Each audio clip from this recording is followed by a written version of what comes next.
ಪ್ರಿಯ ವೀಕ್ಷಕರ ನಮಸ್ಕಾರ. ಈಗ 2-3 ದಿವಸದಿಂದ ಸುದ್ದಿಗಳನ್ನು ನೋಡ್ತಾ ಇದ್ದೀರಿ. ಏನಪ್ಪ ವಿಚಾರ ಅಂದರೆ, ಈ ನಮ್ಮ ಬೆಂಗಳೂರು ನಗರದಲ್ಲಿ ಏನಿವತ್ತು ಗ್ರೇಟರ್ ಬೆಂಗಳೂರು ಮಾಡಿದ್ದಾರೆ.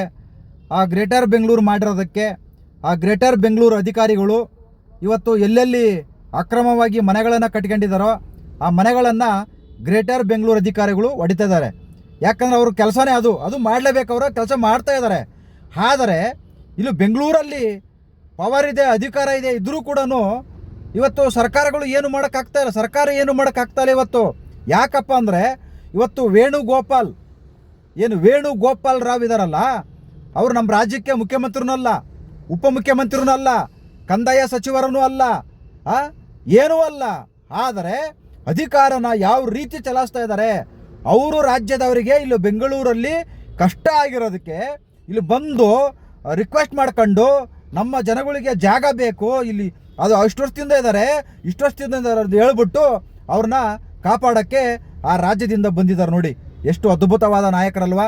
ಅದೇ ನಮ್ಮ ಕನ್ನಡಿಗರಿಗೆ ಏನಾರ ಆದರೆ, ನಮ್ಮ ಕರ್ನಾಟಕದವ್ರು ಏನಾರ ಆದರೆ ಯಾರೂ ಬರಲ್ಲ, ಒಬ್ಬರು ಬರಲ್ಲ ರೀ.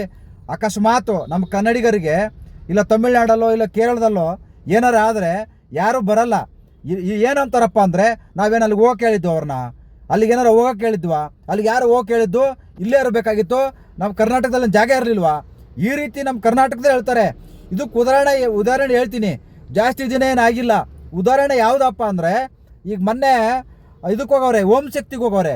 ಅಲ್ಲಿ ಒಂದು 15 ಬಸ್ನ ಕೂಡಾಕವ್ರೆ ತಮಿಳ್ನಾಡಲ್ಲಿ. ಯಾಕೆ ಕೂಡಾಕವ್ರೆ ಅಂದರೆ, ಮುಖ್ಯಮಂತ್ರಿಗಳು ಏನೋ ಬರ್ತಿದ್ರಂತೆ, ಆ ಅರ್ಧ ಗಂಟೆ ಬಂದು ಹೋಗೋಕ್ಕೆ ಇಡೀ ದಿನ ಒಂದು 15 ಬಸ್ಸು ಕೂಡಾಕ್ಬಿಟ್ಟವ್ರೆ. ಆ ಕೂಡಾಕಿರೋ ಬಸ್ಸುಗಳನ್ನು ಯಾರೋ ಪೋಸ್ಟ್ ಮಾಡವ್ರೆ.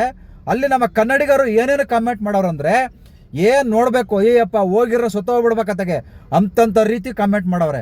ಅಲ್ಲಿ ಯಾಕೆ ಹೋಗ್ಬೇಕಾಗಿತ್ತು, ಅಂಥವ್ರು ಇಂಥವ್ರು ಏನೇನೋ ಹೊಲ್ಸೆಲ್ಲ ಕಮೆಂಟ್ ಮಾಡವ್ರೆ. ಅದು ಯಾರು?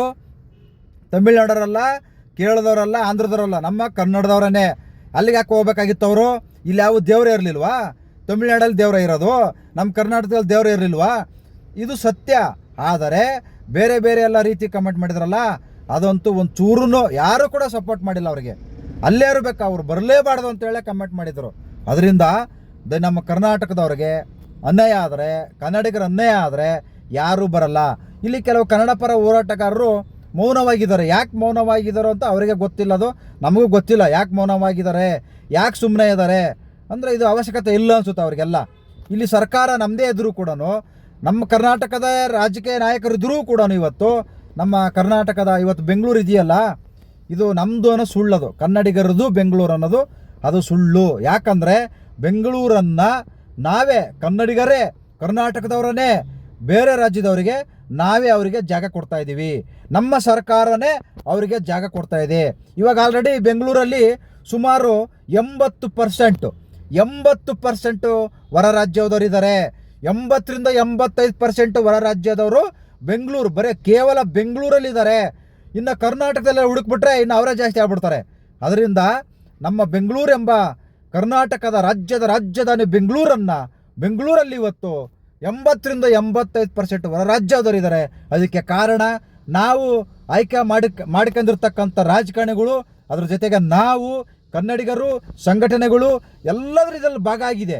ಇನ್ನು ಮುಂದಿನ ದಿವಸದಲ್ಲಿ ಏನು ಮಾಡ್ತಾರೆ, ಎಲ್ಲ ಹೊರ ರಾಜ್ಯದವರು ಜಾಸ್ತಿ ಇದ್ರಲ್ಲ, ಕನ್ನಡಿಗರೇ ಬೆಂಗಳೂರು ಬಿಟ್ಟು ತೊಲಗಿ, ಕನ್ನಡಿಗರೇ ಬೆಂಗಳೂರು ಬಿಟ್ಟು ತೊಲಗಿ, ಇದು ಕನ್ನಡಿಗರದಲ್ಲ, ಇದು ನಮ್ಮ ಬೆಂಗಳೂರು, ಇದು ನಾವಿದೀವಿಲ್ಲಿ, ನಿಮಗಿಲ್ಲಿ ಜಾಗ ಇಲ್ಲ ಅಂತಂದು ಹೇಳಿ ಹೋರಾಟ ಮಾಡೋಕ್ಕೂ ಬೇಕಾದ್ರೆ ಏಸಕ್ಕಾಗಲ್ಲ. ಯಾಕಂದ್ರೆ ಅದಕ್ಕೂ ಕೂಡ ಭಾಳ ದಿನ ಇಲ್ಲ, ಹತ್ರ ಇದೆ ಅದು. ಯಾಕಂದ್ರೆ ಇಲ್ಲಿ ನಾವು ಕನ್ನಡಿಗರೇ ಒಂದು ಸೈಟ್ ತಗೊಂಡಿರ್ತಾರೆ, ಒಂದು ಸೈಟ್ ತಗೊಂಡು ಮನೆ ಕಟ್ತಾರೆ.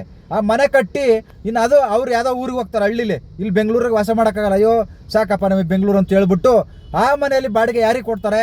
ಇಲ್ಲ ತಮಿಳವ್ರಿಗೋ, ಇಲ್ಲ ಆಂಧ್ರದವ್ರಿಗೋ, ಇಲ್ಲ ಕೇರಳದವ್ರಿಗೋ, ಇಲ್ಲ ಮಹಾರಾಷ್ಟ್ರದವ್ರಿಗೋ, ಇಲ್ಲ ರಾಜಸ್ಥಾನದವ್ರಿಗೋ ಬಾಡಿಗೆ ಕೊಡ್ತಾರೆ. ಇವರು ಬಾಡಿಗೆ ತಗೊಂಡು ಆರಾಮಾಗಿ ಅಲ್ಲಿ ಊರಲ್ಲಿರ್ತಾರೆ. ಇನ್ನು ಸ್ವಂತ ಸೈಟ್ ತಗೊಂಡು ಕನ್ನಡಿಗರಿಗೆ ಮನೆ ಕೊಡಲ್ಲ ಅವರು. ಇಲ್ಲಪ್ಪ ನಿಮಗೆ ಕೊಡಲ್ಲಪ್ಪ, ನಾವು ಮನೆ ಬಾಡಿಗೆ ಜಾಸ್ತಿ ಯಾರು ಕೊಡ್ತಾರೋ ಅವ್ರಿಗೆ ಕೊಡ್ತೀವಿ ಅಂತ ಹೇಳ್ಬಿಟ್ಟು. ಯಾಕಂದ್ರೆ ಪಾಪ ಕಷ್ಟ ಬಿದ್ದು ಮನೆ ಕಟ್ಟಿರ್ತಾರೆ, ಮನೆಗೆ ಖರ್ಚು ಮಾಡಿರ್ತಾರೆ, ಲೋನ್ ತೀರಿಸ್ಬೇಕು, ಲೋನ್ ಕಟ್ಟಬೇಕು. ಅದಕ್ಕೋಸ್ಕರ ಏನು ಮಾಡ್ತಾರೆ, ನಮಗೆ ಬಾಡಿಗೆ ಮುಖ್ಯ, ಕನ್ನಡಿಗರು ಮುಖ್ಯ ಅಲ್ಲ, ಕನ್ನಡಿಗರು ಇಂಪಾರ್ಟೆಂಟ್ ಅಲ್ಲ, ನಮಗೆ ಮುಖ್ಯ ಆಗಿರೋದು ಬಾಡಿಗೆ. ಯಾಕಂದ್ರೆ ನಾವು ಸಾಲ ತೀರಿಸ್ಬೇಕು. ನಮಗೆ ಬಾಡಿಗೆ ಜಾಸ್ತಿ ಕೊಡಬೇಕು, ಅಡ್ವಾನ್ಸ್ ಜಾಸ್ತಿ ಕೊಡಬೇಕು, ಅಂಥವ್ರಿಗೆ ನಾವು ಮನೆ ಕೊಡ್ತೀವಿ. ನೀನಾದರೂ ಕೊಡು, ನಿನ್ನ ಕೆಪಾಸಿಟಿ ಇದ್ದರೆ ಕೊಡು, ನಿನಗೆ ಕೊಡ್ತೀವಿ. ನಮಗೆ ಬಾಡಿಗೆ ಇಂಪಾರ್ಟೆಂಟು, ನಮಗೆ ಕನ್ನಡಿಗರು ಇಂಪಾರ್ಟೆಂಟ್ ಅಲ್ಲ. ಅದರಿಂದ ನೋಡಿ, ವೇಣುಗೋಪಾಲ್ ರಾವ್ ಯಾರು? ಒಬ್ಬ ಕಾಂಗ್ರೆಸ್ ಪಕ್ಷದ ಉಸ್ತುವಾರಿ ಅವರು ಅಷ್ಟೇ. ಕಾಂಗ್ರೆಸ್ ಪಕ್ಷಕ್ಕೆ ಮಾತ್ರ, ನಮ್ಮ ಕರ್ನಾಟಕಕ್ಕೆ ಏನು ಮುಖ್ಯಮಂತ್ರಿ ಅಲ್ಲ, ಉಪಮುಖ್ಯಮಂತ್ರಿ ಅಲ್ಲ, ಕಂದಾಯ ಸಚಿವನಲ್ಲ, ಇನ್ನು ಬೆಂಗಳೂರು ಉಸ್ತುವಾರಿ ಸಚಿವನೂ ಅಲ್ಲ, ಯಾರೂ ಅಲ್ಲ. ಅವರು ಬರೀ ಕೇವಲ ಕಾಂಗ್ರೆಸ್ ಪಕ್ಷಕ್ಕೆ ಮಾತ್ರ ಸೀಮಿತ. ಆದರೆ ಕಾಂಗ್ರೆಸ್ ಪಕ್ಷಕ್ಕೆ ಸೀಮಿತ ಆದರೂ ಕೂಡ ನಮ್ಮ ಕರ್ನಾಟಕದಿಂದ MLA ಆಗಿಲ್ಲ, MP ಆಗಿಲ್ಲ, ಒಂದು ರಾಜ್ಯಸಭಾ ಸದಸ್ಯನ ಆಗಿಲ್ಲ. ಆದರೆ ಕರ್ನಾಟಕದ ಮೇಲೆ ಒಂದು ಪವರ್ ತೋರಿಸ್ತಾರಲ್ಲ, ನಿಜವಾಗ್ಲೂ ಇದು ಹೈಕಮಾಂಡ್ ಇರ್ತಕ್ಕಂಥ ಒಂದು ಪವರ್ ಇದು ನಮ್ಮ ಕರ್ನಾಟಕದಲ್ಲಿ. ಅದರಿಂದ ಹೈಕಮಾಂಡ್ ತೀರ್ಮಾನ ಮಾಡೋ ಒಂದು ನಾವು ಪಕ್ಷ ಎಲ್ಲಿವರೆಗೂ ಗೆಲ್ಲಿಸ್ತೀವೋ ಅಲ್ಲಿವರೆಗೂ ನಮ್ಮ ಕರ್ನಾಟಕಕ್ಕಾಗಿರೋ ಬೆಂಗಳೂರಿಗೆ ಯಾವುದೇ ಕಾರಣಕ್ಕೂ ಅಷ್ಟೊಂದು ಪವರ್ ಎಲ್ಲ ಹೈಕಮಾಂಡ್ ಹತ್ರನೇ ಇರುತ್ತೆ. ಹೊರ ರಾಜ್ಯದವರಿಗೆ ಫುಲ್ಲು ಸಪೋರ್ಟ್ ಇರುತ್ತೆ. ಕನ್ನಡಿಗರಿಗೆ ಏನೇ ಆದರೂ ಕೂಡ ಯಾರು ಬರಲ್ಲ. ನಾವು ಓಟ್ ಹಾಕಿರೋರೆ ಬರಲ್ಲ ರೀ. ನಾವು ಓಟ್ ಹಾಕಿರೋರೆ ನಮ್ಮನ್ನು ಕಾಪಾಡಲ್ಲ. ಅಂಥ ಪರಿಸ್ಥಿತಿ ಇದೆ ಇನ್ನು ಸ್ವಲ್ಪ ದಿನದಲ್ಲಿ. ಇವ್ರು ಯಾರೋ ಹೊರ ರಾಜ್ಯದವರು ಬಂದಿಲ್ಲಿ ಕರ್ನಾಟಕದಲ್ಲಿ, ಅದು ಬೆಂಗಳೂರಲ್ಲಿ, ಇದು ನಮ್ಮವ್ರ ಜಾಗ, ಇದು ನಮ್ಮವ್ರಿಗೆ ಇಲ್ಲಿ ಮನೆ ಕೊಡಬೇಕು, ನಮ್ಮವ್ರಿಗೆ ಇಲ್ಲಿ ಜಾಗ ಕೊಡಬೇಕು ಅಂತಂದೇಳಿ ಹೋರಾಟ ಮಾಡ್ತಾರಲ್ವಾ, ಅದು ಅಲ್ವಾ ಪವರ್ ಅಂದರೆ, ಅದು ಅಲ್ವಾ ನಿಜವಾಗ್ಲೂ ಸಪೋರ್ಟ್ ಅಂದರೆ. ನೋಡಿ ಹೆಂಗಿದೆ ಇದು. ಚುನಾವಣೆ ಬಂದರೆ ರಾಜಕೀಯ ನಾಯಕರು ಏನು ಮಾಡೋಕ್ಕೂ ಎಸಲ್ಲ ಅವರು, ಗೊತ್ತಾಯ್ತಾ? ನಮ್ಮ ಮನೆಗಳು ಹೊಡೆದು ಬಿಟ್ಟು ಬೇಕಾರೆ ನೆಕ್ಸ್ಟ್ ನಮಗೆ ಓಟ್ ಹಾಕಿದ್ರೆ ನಮಗೆ ಇಲ್ಲಿ ಮನೆ ಕಟ್ಸ್ಕೊಡ್ತೀವಿ ಅಂತಲೂ ಬೇಕಾದ್ರೆ ಹಂಗೂ ಹೇಳ್ಬಿಡ್ತಾರೆ. ಅದರಿಂದ ದಯವಿಟ್ಟು ಇದಕ್ಕೆಲ್ಲ ಕಾರಣ ಯಾರು? ನಾವು, ನಮ್ಮ ರಾಜಕಾರಣಿಗಳು, ನಮ್ಮ ಏನು ಇವತ್ತಿನ ವ್ಯವಸ್ಥೆಗೆ ನಾವೇ ಕಾರಣ. ನಮ್ಮ ರಾಜಕೀಯ ನಾಯಕರ ಕಾರಣ. ಇವತ್ತು ಹೊರ ರಾಜ್ಯದವರ ಬೆಂಗಳೂರಿದು, ಕನ್ನಡಿಗರದು ಕಡಿಮೆ. ಇವತ್ತು ಮೊನ್ನೆ ಒಂದು ಕನ್ನಡ ಸಂಘಟನೆಯವರು ಡ್ಯಾನ್ಸ್ ಮಾಡ್ತಾರೆ. ಕರ್ನಾಟಕದಲ್ಲಿ ಇಷ್ಟೆಲ್ಲ ನಡೀತಾ ಇದ್ರು ಕೂಡ ಒಂದು ಹಾಡು ಹೇಳ್ಕೊಂಡು ಡ್ಯಾನ್ಸ್ ಮಾಡ್ತಾರೆ. ಏನು ಮಾಡೋಣ? ಇಲ್ಲಿ ಯಾರ್ಯಾರು ಹೆಂಗಿರ್ತಾರೋ ಗೊತ್ತಿಲ್ಲ. ಒಟ್ಟಿನಲ್ಲಿ ಮುಂದಿನ ದಿವಸದಲ್ಲಿ ಮಾತ್ರ ಬೆಂಗಳೂರಲ್ಲಿ ಕನ್ನಡಿಗರಿಗೆ ಯಾವುದೇ ರೀತಿ ಅಧಿಕಾರನೂ ಇರಲ್ಲ, ಏನೂ ಇರಲ್ಲ. ಹಂಗಾಗುತ್ತೆ ನೋಡಿ, ಅನುಭವಿಸಿ, ಏನು ಮಾಡೋಕ್ಕಾಗಲ್ಲ. ಒಟ್ಟು ನಮ್ಮ ವಯಸ್ಸಿನವರು ನಾವೆಲ್ಲ ಇದ್ದೀವಲ್ಲ, ನಾವಿರೋವರೆಗೂ ಒಂದು ಹಂತಕ್ಕಿರುತ್ತೆ. ನಾವೇನಾದ್ರು ಸೊತೋದ ಮೇಲೆ ನಿಜವಾಗ್ಲೂ ಮುಂದಿನ ಮಕ್ಕಳು ಮೊಮ್ಮಕ್ಕಳು ಇದ್ರಲ್ಲ, ನೀವೆಲ್ಲ ನಿಮ್ಮೂರಲ್ಲಿ ಇದ್ದು ಬಿಡ್ಬೇಕಾಯ್ತೆ. ಬೆಂಗಳೂರಲ್ಲಿ ನಿಮಗೆ ಜಾಗ ಇರಲ್ಲ, ನಿಮ್ಮನ್ನು ಮಕ್ಕಳಿಗೆ ಓಡಿಸ್ಬಿಡ್ತಾರೆ. ಅಂಥ ಕಾಲ ಜಾಸ್ತಿ ದೂರ ಇಲ್ಲ, ಅದು ಹತ್ರ ಇದೆ. ಕಾಯಿರಿ, ವೆಯ್ಟ್ ಮಾಡಿ. ನಮಸ್ಕಾರ. ಜೈ ಹಿಂದ್, ಜೈ ಕರ್ನಾಟಕ ಮಾತೆ. ಇದು ಅಂತೀವಿ, ಏನು ಮಾಡೋಕ್ಕಾಗಲ್ಲ, ಅನ್ಲೇಬೇಕು ನಾವು ಕನ್ನಡಿಗರು. ಮುಂದಿನ ದಿವಸದಲ್ಲಿ ಅನುಭವಿಸಿ. ನಮಸ್ಕಾರ.